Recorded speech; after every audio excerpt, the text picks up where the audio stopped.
নমস্কাৰ আজি আমি ইয়াতে দশম শ্ৰেণীৰ সমাজ বিজ্ঞানৰ মুদ্ৰা আৰু বেংক ব্যৱস্থা নামৰ পাঠটিৰ প্ৰথমতে মুদ্ৰাৰ শ্ৰেণী বিভাজন সম্পৰ্কে আলোচনা কৰিবলৈ লৈছো বহল অৰ্থত মুদ্ৰা দুটা ভাগত ভাগ কৰা হৈছে এটা হৈছে হিসাব নিকাচৰ মুদ্ৰা আৰু এটা হৈছে প্ৰকৃত মুদ্ৰা আৰু এই হিসাব নিকাচৰ মুদ্ৰাই দেশ এখনৰ সকলো কিনা বেচা আৰু লেনদেনৰ হিসাব প্ৰকাশ কৰে আৰু এই ক্ষেত্ৰত আমাৰ ভাৰতবৰ্ষৰ হিসাব নিকাচ টকাৰ মানত ঠিক হেদৰে আমেৰিকা যুক্তৰাষ্ট্ৰৰ ডলাৰৰ মানত প্ৰকাশ কৰা হয় হেহে ভাৰতৰ হিসাব নিকাচৰ মুদ্ৰা টকা আৰু আমেৰিকা যুক্তৰাষ্ট্ৰৰ হিসাব নিকাচৰ মুদ্ৰা হল ডলাৰ আৰু দ্বিতীয়তে হল প্ৰকৃত মুদ্ৰা বৰ্তমান আমাৰ সকলোৰে মাজত প্ৰচলিত হৈ থকা মুদ্ৰাই হল প্ৰকৃত মুদ্ৰা যেনে এতিয়া আমাৰ মাজত প্ৰচলিত হৈ আছে কাগজী মুদ্ৰা ধাতু মুদ্ৰা আমাৰ প্ৰকৃত মুদ্ৰাৰ ক্ৰমবিকাশত আমি ইতিমধ্যে আলোচনা কৰিছো যে বিভিন্ন সময়ত বিভিন্ন সামগ্ৰীয়ে প্ৰকৃত মুদ্ৰাৰ ভূমিকা গ্ৰহণ কৰি আহিছে আৰু ঠিক সেই সময়তে সেই সামগ্ৰীয়ে হিসাব নিকাচৰ মুদ্ৰা হিচাপে নিজৰ কাৰ্য সম্পাদন কৰিছিলে আৰু এই প্ৰকৃত মুদ্ৰা কেইবা প্ৰকাৰৰো হয় প্ৰকৃত মুদ্ৰাৰ প্ৰথমটো হৈছে সামগ্ৰী মুদ্ৰা বিনিময় প্ৰথাৰ সময়ত সামগ্ৰীৰ সলনি সামগ্ৰীৰ বিনিময় হৈছিলে আৰু সেই সময়ত সেই সামগ্ৰীটোৱে প্ৰকৃত মুদ্ৰা আৰু হিসাব নিকাচৰ মুদ্ৰা হিচাপে কাৰ্য সম্পাদন কৰিছিলে আৰু দ্বিতীয়টো হৈছে জন্তু মুদ্ৰা বিশেষকৈ জন্তুৰ ক্ষেত্ৰত ছাগলীৰ মাধ্যমেৰে বিনিময় কাৰ্য সম্পাদন হৈছিলে আৰু এনেকৈ জন্তু একোটা অৰ্থাৎ ছাগলীৰ জৰিয়তে বিনিময় কাৰ্য সম্পাদন হোৱাৰ ফলতে এই জন্তু মুদ্ৰাৰ সৃষ্টি হৈছিলে আৰু তৃতীয়টো হৈছে ধাতুগত মুদ্ৰা আৰু এটা সময়ত সোণ ৰূপ বা তাম আদি ধাতুৰ জৰিয়তে বিনিময় কাৰ্য সম্পাদন হৈছিলে আৰু এনেকৈ সোণ ৰূপ বা তাম আদিৰ যিবোৰ ধাতু আছিলে সেই ধাতুসমূহকে ধাতুগত মুদ্ৰা বুলি কোৱা হৈছিলে নেক্সটটো হল আমাৰ কাগজী মুদ্ৰা ধাতু মুদ্ৰাৰ পাছতে কাগজী মুদ্ৰাই স্থান পাইছিলে আৰু বৰ্তমান সময়ত আমাৰ এই সমাজত প্ৰচলিত হৈ থকা যি নোট আছে সেই নোটসমূহে কাগজী মুদ্ৰা প্ৰথম অৱস্থাত এই কাগজী মুদ্ৰাসমূহ সোণ ৰূপ বা তাম আদিলৈ পৰিৱৰ্তিত হৈছিলে আৰু এনেকৈ পৰিৱৰ্তন হোৱা কাৰণে এই নোটসমূহক প্ৰতিনিধিত্বমূলক কাগজী মুদ্ৰা বুলি কোৱা হৈছিলে এতিয়া উদাহৰণ স্বৰূপে কৈ আছো বাৰু যে যি আমি এতিয়া প্ৰচলন কৰি থকা 100 টকীয়া নোটখনে সেই সময়ত কি হৈছিলে 100 টকাৰ সমমূল্যৰ সোণ ৰূপ আদি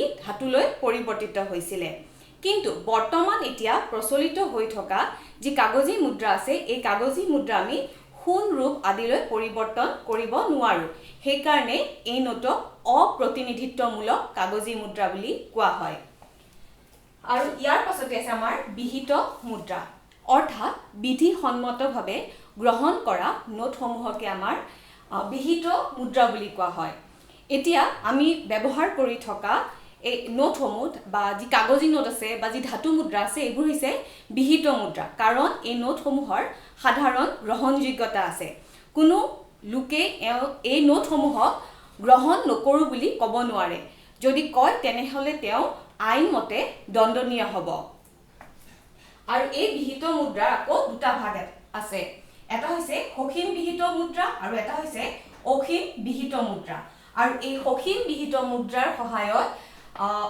সীমিত পৰিমাণৰ যি লেনদেন আছে সেই লেনদেন কাৰ্য সম্পন্ন কৰা হয় আৰু অসীম বিহিত মুদ্ৰাৰ সহায়ত অধিক মূল্যৰ যি লেনদেন আছে সেই লেনদেন সম্পাদন কৰা হয় ইয়াৰ পাছৰটো হৈছে অবিহিত মুদ্ৰা এই অবিহিত মুদ্ৰাৰ সহায়ত লেনদেন কাৰ্য সম্পাদন কৰা হয় কিন্তু এই অবিহিত মুদ্ৰা আইনৰ দ্বাৰা স্বীকৃত নহয় যেনে আমাৰ চেক মুদ্ৰাই এই চেক মুদ্ৰাৰ সাধাৰণ গ্ৰহণযোগ্যতা নাই এই চেকখন কোনোৱে গ্ৰহণ কৰিবও পাৰে কোনোৱে গ্ৰহণ নকৰিবও পাৰে সপ্তমটো প্ৰকৃত মুদ্ৰা হৈছে আদেশী মুদ্ৰা চৰকাৰৰ আদেশৰ দ্বাৰা প্ৰচলিত হোৱা মুদ্ৰাসমূহকে আমি আদেশী মুদ্ৰা বুলি কওঁ যেনে বৰ্তমান সময়ত আমি ব্যৱহাৰ কৰি থকা এই কাগজী নোটসমূহ বা যি ধাতু মুদ্ৰা আছে এইসমূহ হৈছে আমাৰ আদেশী মুদ্ৰা আৰু ইয়াৰ পিছতে হৈছে প্ৰতীক মুদ্ৰা যি মুদ্ৰাৰ লিখিত মূল্য তাৰ অন্তৰ্নিহিত মূল্য বা ধাতুগত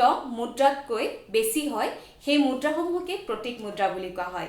এতিয়া উদাহৰণস্বৰূপে আমি ব্যৱহাৰ কৰি থকা 100 টকীয়া নোটখনে এই 100 টকীয়া নোটখন প্ৰস্তুত কৰোঁতে যি কাগজ ব্যৱহাৰ কৰা হৈছে সেই কাগজৰ মূল্য কিন্তু 100 টকা নহয়। গতিকে এই বৰ্তমান এই প্ৰচলিত হৈ থকা 100 টকীয়া নোটখন হ'ল প্ৰতীক মুদ্ৰা।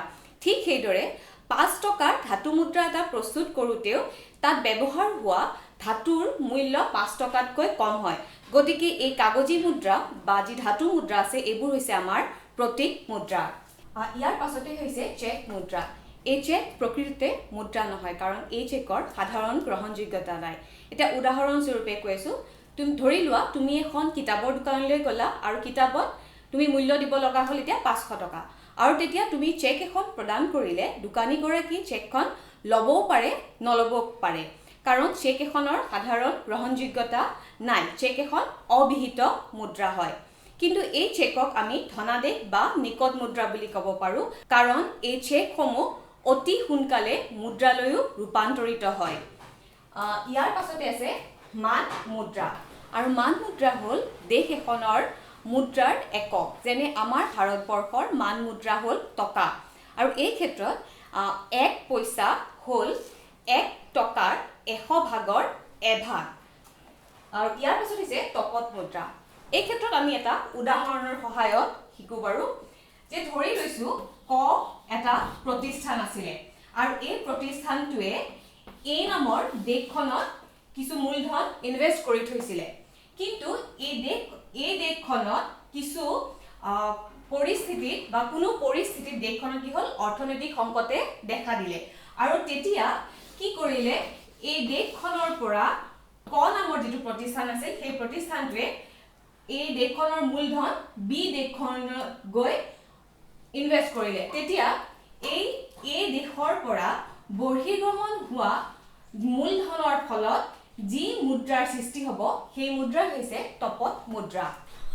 আৰু ইয়াৰ পাছতে হৈছে সংকুচিত মুদ্ৰা। কেন্দ্ৰীয় বেংকৰ কাৰ্যৰ দ্বাৰাই সংকুচিত মুদ্ৰাৰ সৃষ্টি হয়। কেন্দ্ৰীয় বেংকে যেতিয়া সুদৰ হাৰ বৃদ্ধি কৰে তেতিয়া এই বেংকৰ যিবোৰ আন সদস্য বেংক আছে এই বেংকসমূহে ঋণ লোৱাৰ পৰিমাণ কমাই দিয়ে, আৰু তাৰ লগতে কেন্দ্ৰীয় বেংকে সুদৰ হাৰ বৃদ্ধি কৰাৰ লগে লগে বাকী যিবোৰ সদস্য বেংক আছে এই বেংকসমূহেও সুদৰ হাৰ বৃদ্ধি কৰে, আৰু ইয়াৰ ফলত যিসকল ঋণ লওঁতা থাকে এই ঋণ লওঁতাসকলে ঋণৰ পৰিমাণ কমাই আনে, আৰু এনে হোৱাতে মুদ্ৰাৰ যোগান কমি যায় আৰু ইয়াৰ ফলত সংকুচিত মুদ্ৰাৰ সৃষ্টি হয়। ইয়াৰ পাছতে হৈছে সুলভ মুদ্ৰা। কেন্দ্ৰীয় বেংকৰ কাৰ্যৰ বাবে এই সুলভ মুদ্ৰাৰ সৃষ্টি হয়। কেন্দ্ৰীয় বেংকে যেতিয়া সুদৰ হাৰ কম কৰি দিয়ে তেতিয়া ঋণ লওঁতাসকলে অধিক পৰিমাণৰ ঋণ ল'বলৈ লয়, আৰু তেতিয়াই মুদ্ৰাৰ যোগান বৃদ্ধি হয় আৰু সুলভ মুদ্ৰাৰ সৃষ্টি হয়। আৰু নেক্সট হৈছে আমাৰ ক'লা মুদ্ৰা। আয়কৰ ফাঁকি আদিৰ দৰে যিবিলাক অৰ্থনৈতিক অপৰাধ আছে তাৰ ফলতে ক'লা মুদ্ৰাৰ সৃষ্টি হয়। উদাহৰণস্বৰূপে ধৰি লৈছোঁ এজন ব্যক্তিয়ে আয়কৰ দিব লাগে 5 লাখ টকা, কিন্তু তেওঁ যিবোৰ নথি পত্ৰ আছে সেই নথি পত্ৰসমূহ এনেদৰে প্ৰস্তুত কৰিছে যে তেওঁ এতিয়া কি কৰিব, 1 লাখ টকাহে পৰিশোধ কৰিব। অৰ্থাৎ য'ত তেওঁ 5 লাখ টকা আয়কৰ দিব লগা আছিলে তাক তেওঁ এতিয়া কি কৰিলে, 1 লাখ টকাহে কৰ পৰিশোধ কৰিলে, আৰু ইয়াৰ ফলত 4 লাখ টকা যি চৰকাৰী ৰাজহ পাব লাগিছিলে সেই চৰকাৰে সেই ৰাজহ পোৱাৰ পৰা বঞ্চিত হ'ল। অৰ্থাৎ এই 4 লাখ টকা হৈ পৰিল আমাৰ হিচাপবিহীন টকা, অৰ্থাৎ ক'লা মুদ্ৰা। ইয়াৰ পাছতে হৈছে উচ্চ ক্ষমতা সম্পন্ন মুদ্ৰা। দেশ এখনত যোগান ধৰা মুদ্ৰাৰ এটা অংশ কেন্দ্ৰীয় বেংকে প্ৰত্যক্ষভাৱে নিজে নিয়ন্ত্ৰণ কৰে, আৰু এই নিয়ন্ত্ৰিত মুদ্ৰাৰ অংশটোকে উচ্চ ক্ষমতা সম্পন্ন মুদ্ৰা বুলি কোৱা হয়। আৰু এই উচ্চ ক্ষমতা সম্পন্ন মুদ্ৰাৰ নিয়ন্ত্ৰণ কৰিয়ে কেন্দ্ৰীয় বেংকে মুদ্ৰাৰ যোগান কম বেছি কৰিব পাৰে। আৰু ইয়াৰ পাছত আমি মুদ্ৰাৰ ভূমিকা সম্পৰ্কে আলোচনা কৰিম। আধুনিক অৰ্থনৈতিক ব্যৱস্থাত মুদ্ৰাৰ ভূমিকা অতি গুৰুত্বপূৰ্ণ। দেশ এখনৰ সকলোবোৰ অৰ্থনৈতিক কাৰ্যকলাপ মুদ্ৰাৰ জৰিয়তে হয়।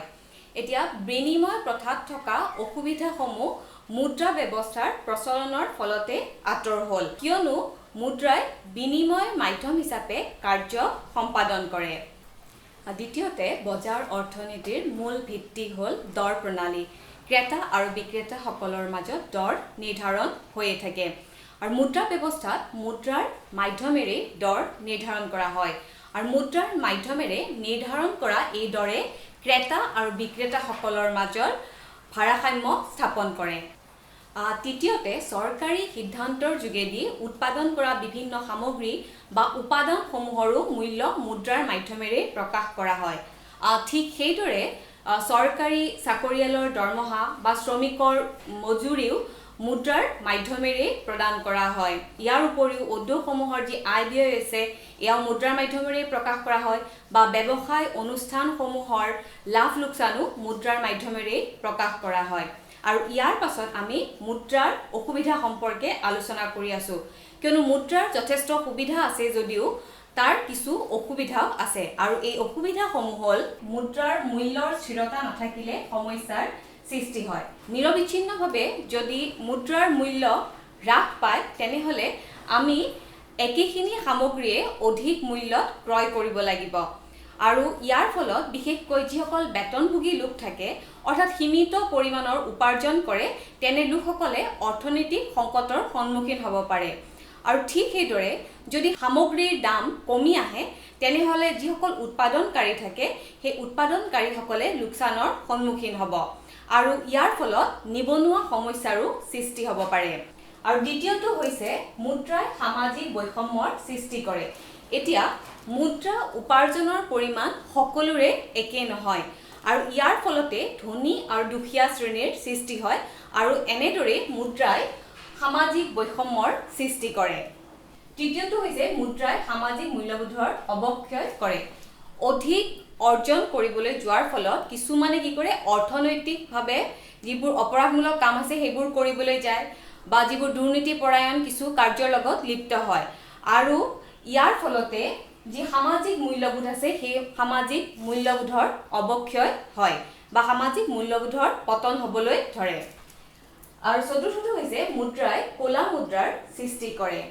আয়কৰ ফাঁকি আদি যিবোৰ অৰ্থনৈতিকভাৱে অপৰাধমূলক কাম আছে এই কামসমূহ কৰাৰ ফলতে ক'লা মুদ্ৰাৰ সৃষ্টি হয়।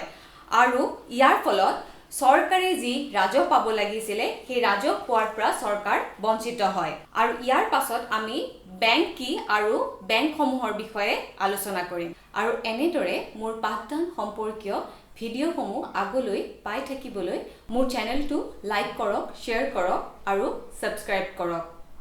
এতিয়া ঘৰতে থাকা, সুৰক্ষিত থাকা।